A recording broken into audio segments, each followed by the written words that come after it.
Philippe! Je sais où tu te caches! Viens ici que je te bute, enculé! Ta gueule! J'en viendrai pour toi, Bennett. T'as sonné, toi? Pour moi, il y a déclaration de guerre. C'est pas vrai de voir des machos pareils. On a frôlé la catastrophe, hein? Si tu pointes encore, tu peux être sûr que tu repars avec la bite dans un Tupperware. Toi, tu me ranges ce couteau et tu fermes ta gueule. Bien joué, trou de balle. Merci, sœur. Salut à toutes et à tous et bienvenue dans What the le nouveau format de retour à l'écran consacré aux nanars des années 70, 80 et 90 à travers le monde, avec une petite préférence pour ceux venant d'Europe et des États-Unis. Ok, au tout début de ce podcast, on avait promis de jamais aborder des nanars. Bon, on a un peu craqué, parce que c'était un peu frustrant de ne pas pouvoir parler de certains films qu'on a vus adolescents, seuls ou entre potes, qui nous avaient bien amusés et qui nous amusent toujours. C'est donc moi Max qui vais inaugurer ce nouveau format avec un film involontairement drôle datant de 1982 et nous venant de l'autre côté des Alpes, Les Guerriers du Bronx de Enzo G. Castellari. Avant toute chose, Les Guerriers du Bronx, ça raconte quoi ? On est dans un futur proche, en l'occurrence 1990. Le Bronx est devenu une zone de non-droit où règnent des bandes rivales qui se font la guerre. Et là, paf, une jeune femme, fille de milliardaire, débarque au milieu de tout ça. Elle va faire la connaissance de Trash, le musculeux chef du gang des Riders, qui va la protéger des bandes rivales, mais aussi de Hammer, un ancien policier engagé par son propre père pour la récupérer. Une guerre sans merci va alors s'engager. D'où tu viens? Manhattan. Est-ce que tu veux que je te ramène chez toi? Non, Tu sais qu'ici c'est le Bronx? moi je le sais. C'est exprès que je suis venue. N'importe quel endroit est mieux s'il est éloigné d'eux. N'importe lequel. Tu te trompes. Parce qu'il n'existe rien au monde de pire que le Bronx. Ça c'est toi qui le dis. Bon, ça vous rappelle rien ? Si, attendez voir. On est donc au début des années 80. Le cinéma d'exploitation italien est à un tournant. Les polars ça marche plus, les western spaghetti non plus. Les producteurs du cinéma bis italien doivent trouver d'autres filons pour faire rentrer les sous dans la caisse. Ils doivent faire également avec des budgets de plus en plus réduits, donc ça devient un peu compliqué, donc il y a forcément beaucoup moins de place pour l'originalité. C'est donc presque logiquement qu'ils vont se dire, mais pourquoi pas copier les grands succès du cinéma américain ? Et c'est typiquement ce qu'ils vont faire avec notamment Les Guerriers du Bronx. Véritable plagiat de Mad Max 2, même si c'est un film australien, des Guerriers de la Nuit de Walter Hill et New York 97 de John Carpenter. C'est aussi une façon pour les producteurs de s'ouvrir au marché américain, parce que jusqu'à présent, malgré le succès des western spaghetti, ce marché était assez fermé pour ces gens-là. Donc l'idée c'est presque de faire croire que ces films sont des films américains, même s'ils sont généralement tournés au fin fond de l'Italie. Les Guerriers du Bronx c'est presque un symbole de cette tendance qui va durer pendant presque 10 ans. Pourquoi vous avez tué Chris? Il y avait un accord entre nous. Toi et tes Riders, vous deviez rester dans votre territoire. Tu te rappelles? Défense d'en sortir. Et en plus de ça, c'était un mouchard, alors je crois qu'en fin de compte, je vous ai rendu un fier service. Tu mens, l'ogre. Ah oui. Voilà ce qu'on a trouvé sur lui. Un détecteur d'ondes. Le même que celui qu'ils utilisent dans la police. Est-ce que tu crois que je mens? Moi, à ta place, je serais pas tranquille si je découvrais qu'un de mes hommes portait ce truc à son poignet. Maintenant, ils ont dû localiser nos repères. On doit s'attendre à des emmerdements.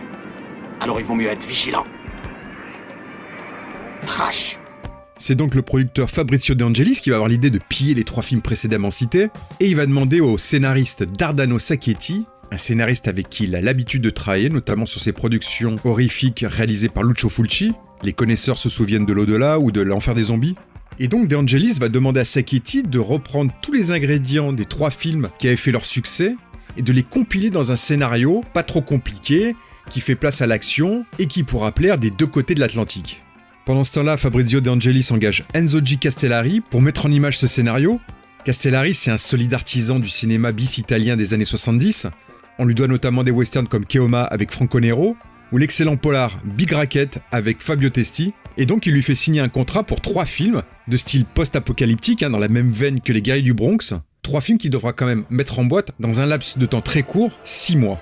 On peut citer les autres films. Après Les Guerriers du Bronx, Castellari signera Les Nouveaux Barbares, et quelle surprise, la suite des Guerriers du Bronx. De Angelis demande en effet à Castellari de profiter des quelques jours de tournage qu'il lui a obtenus à New York pour en mettre en boîte des séquences qu'il utilisera dans le 2e film. Parce que oui, à New York, ils vont pas tourner beaucoup.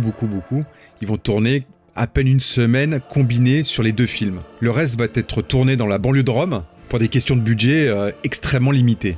Hé Encore un pas en avant et t'es mort. Un seul geste et je t'écorche. De toute façon, t'es mort, même si tu te tiens tranquille.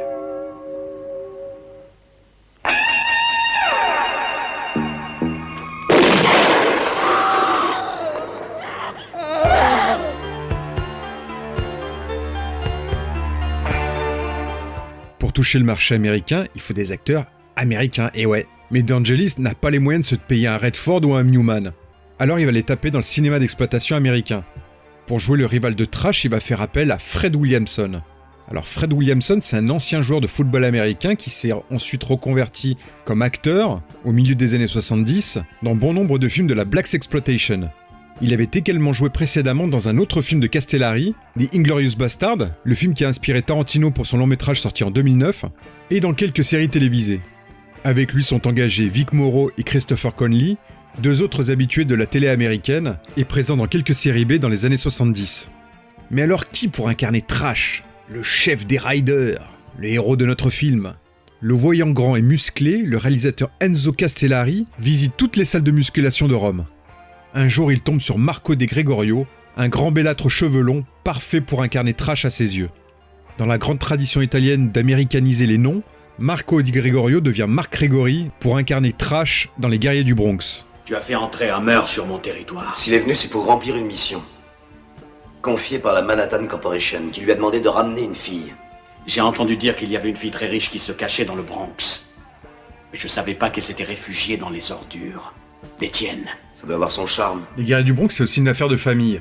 Le réalisateur Enzo Castellari va également engager sa propre fille pour incarner la jeune femme perdue dans le Bronx et son frère pour de la figuration. Castellari va lui-même interpréter un petit rôle, celui du bras droit du père de la jeune fille. Ça va, vous suivez toujours ? On notera également la présence de George Eastman. Les amateurs de bis Rital le connaissent forcément. Il a en effet incarné l'homme qui se mange lui-même dans Anthropophagus de Joe D'Amato en 1980. Une curiosité nanardesque que je vous conseille fortement. Oui, tu es le roi du Bronx. Mais si tu ne veux pas qu'Hammer te fasse descendre de ton trône, tu dois m'aider à le combattre. Ah oui? Si jamais je bouge, c'est la guerre. Et ce sera le grand bordel. Peut-être pas. Il suffit de libérer Anne. Et le plan d'Hammer est foutu en l'air. Continue. On gagnera contre les zombies. Et Alors alors le Bronx se trouvera débarrassé de sa vermine. Dans le fond, tu n'as pas eu tort de venir chez moi. À nous deux, on peut réaliser de grandes choses. D'accord. Je suis avec toi. J'ai un compte à régler avec Hammer. Avec un budget tout ce qu'il y a de plus rikiki, Castellari, en bon artisan, fait au mieux pour rendre son film rythmé et divertissant. Pendant le tournage, il va décider de changer quelques détails du scénario pour le rendre un peu plus solide, même s'il peut difficilement faire des miracles. Vous avez une autre solution? Castellari en a au moins une. Conscient des limites du script, il va multiplier les scènes d'action, ajouter des bandes rivales pour multiplier les scènes d'affrontement. Il ne peut malheureusement pas faire grand-chose devant le jeu pitoyable, il faut le dire, de Mark Gregory, totalement inexpressif et dont la posture frise le ridicule. Bon sang, il ne manquait plus que ça. Parce que franchement, il faut quand même se retenir de rire quand on le voit déambuler dans les rues du Bronx. Même s'il doit faire avec un environnement hostile, il faut dire que le Bronx n'est pas l'endroit le plus fréquentable du monde à l'époque, Castellari parvient à boucler toutes ses séquences new-yorkaises sans véritable problème. Tu te fous de ma gueule ou quoi? Même pas, l'équipe débarque ensuite à Rome pour toutes les scènes d'intérieur. Castellari boucle donc son film à la vitesse grand V pour une sortie dans les salles italiennes prévue pour octobre 1982. En France, le film sort le 17 novembre 1982 et aux États-Unis le 22 avril 1983. Si en Italie la carrière du film a été un peu compliquée à cause de la faillite du distributeur, le film connaît un petit succès dans les salles d'exploitation américaines, notamment à New York. En France, le film ne remplit pas les salles malgré une distribution assurée par UGC. C'est lors de sa sortie en vidéo que le film va connaître un véritable engouement, devenant l'un des hits des vidéoclubs. Le pari du producteur Fabrizio De Angelis de produire un film à petit budget, copié sur certains grands succès du cinéma américain, peut donc être considéré comme réussi. Et ce, malgré la qualité tout de même très discutable du film. On va en reparler tout de suite. Qu'est-ce que t'as à dire à ça, c'est vrai? Ouais, quand même.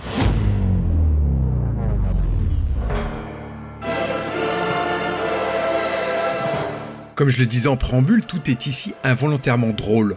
Pourtant, il y a quand même un réalisateur qui est loin d'être mauvais derrière la caméra. Mais comme je le disais aussi, c'est compliqué de faire un film à grand spectacle crédible avec le budget d'un film d'auteur moldave. Bon, on peut sauver le casting US qui fait tout de même le job, mais le reste, les costumes, les accessoires, les coiffures, le jeu de Marc Grégory, j'en ai déjà parlé, tout prêt à rire ici. Pour faire un bon nanar, il faut aussi un doublage totalement raté. Alors attention, c'est pas le cas ici, hein. La poste synchro française est tout de même assurée notamment par Alain Dorval, c'est la voix de Stallone, hein, et les regrettés Médondo, Bernard Tiphaine, Marc de Giorgi et Patrick Poivet. Vous savez, la célèbre voix de Bruce Willis. Bref, c'est presque la crème de l'époque.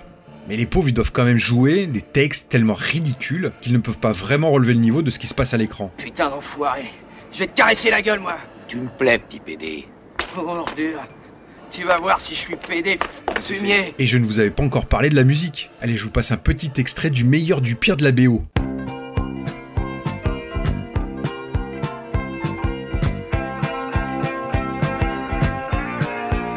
Bref, difficile de ne pas classer Les Guerriers du Bronx dans la catégorie nanar.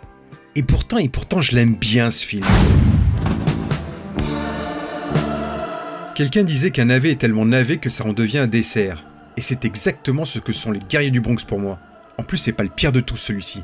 Si tout ici est involontairement drôle, notamment Marc Grégory et son balai dans le derrière, le film reste tout de même globalement divertissant.